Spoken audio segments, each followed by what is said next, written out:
તમારા ઘરમાં જો વારંવાર ઝઘડા થતા હોય તો તમારા ઘરનો ઈશાન ખૂણો ચેક કરો.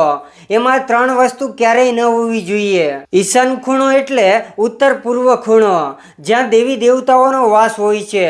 આ દિશાને દરરોજ સાફ રાખવી જોઈએ. સૌથી પહેલા તમને જણાવી દઉં કે ઈશાન ખૂણામાં શું રાખવું જોઈએ.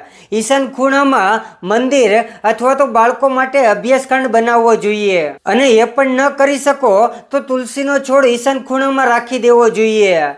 તેનાથી નકારાત્મક ઉર્જા દૂર થાય છે અને સકારાત્મક ઉર્જા તમારા ઘરમાં આવશે. હવે તમને જણાવી દઉં કે ઈશાન ખૂણામાં કઈ વસ્તુ ન રાખવી જોઈએ. ઈશાન ખૂણામાં ક્યારે રસોડું ન હોવું જોઈએ. બીજું, ઈશાન ખૂણામાં ક્યારે બાથરૂમ ન હોવું જોઈએ. અને ઈશાન ખૂણામાં ક્યારે સ્ટોરરૂમ ન બનાવવો જોઈએ. જે પણ ઘરમાં આ 3 વસ્તુ આ ઈશાન ખૂણામાં હશે ત્યાં વારંવાર ઝઘડા થતા હશે. જય માતાજી.